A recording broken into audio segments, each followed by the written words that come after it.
বাহ, অপূর্ব, তাই না? তো সাথে থাকুন, দেখতে থাকুন। আমি আশিস নমশূদ্র আপনাদের সবাইকে শুভেচ্ছা জানাচ্ছি। তো কিছু লোকের ভিড় হয়েছে, আর সেই সময়টা ছিল সন্ধ্যা। তো এরপর এলে কিন্তু এখানে প্রবেশ করতে পারতাম না।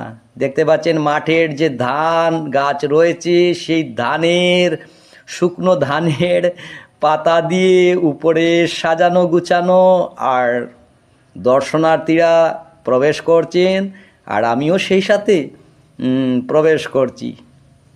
তো বেশ কিছু দর্শনার্থীদের আগমন ঘটেছে, আর কতক্ষণ পরে হলে এখানে কিন্তু প্রবেশ করতেই পারতাম না।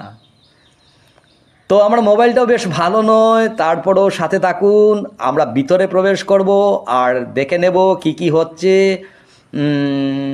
আলোর সজ্জা, আলোর জলখানি, বেশ ভালো লাগছে, তাই না? তো কথা হচ্ছে, এরা কারা? এরা হচ্ছে, আমরা অনেকে বলে না যে বন মানুষ, বা বলে থাকি যে বন্য মানুষ। তো এইগুলো কারুকার্য করা হয়েছে মণ্ডপের সেই বাহার তুলে ধরার জন্য, সৌন্দর্যতা প্রকাশ করার জন্য। তো এটাকে আমি সামনাসামনি গিয়ে মোবাইল দিয়ে তুলে নিলাম। তো ভেতরে যাব, দেখে আসব ভেতরে কি দেবী রয়েছেন বা কি প্রতিমা রয়েছে, আমরা দর্শন করে নেব। খুব সুন্দরভাবে সাজিয়েছি। ছোটোখাটো মণ্ডপ হলেও বেশ আকর্ষণীয়, বেশ ভালো লাগছে। তো অনেক ভক্তরা আছেন বা দর্শনার্থী যারা রয়েছেন, ওনারাও কিন্তু মোবাইল দিয়ে তুলে রাখছেন।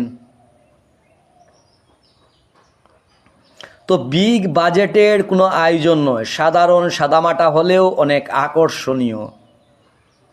ছোটো ছোটো বাচ্চারাও এসেছে, বৃদ্ধরাও এসেছেন।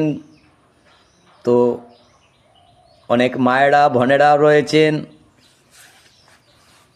একজন বোনকে দেখতে পাচ্ছি, উনিও মোবাইল দিয়ে তুলছেন, আর আমিও সেই সাথে। উপরের দিকটা বেশ ভালো লাগছে, ঝুলে ঝুলে রয়েছে ধানের সেই শুকনো পাতাগুলো। তো কালী দেবী, পরমেশ্বরী দেবী, জয় তারা মা, জয় মা কালী। তো কালী পুজোর সময় ওই ভিডিওটা করেছিলাম, তুলেছিলাম, আর রেখেছিলাম মোবাইলের গ্যালারিতে। ভাবলাম একটা বয়স দিয়ে একটা ভিডিও তৈরি করে নিই।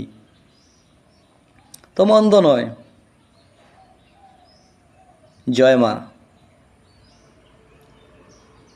বাহ, অপূর্ব।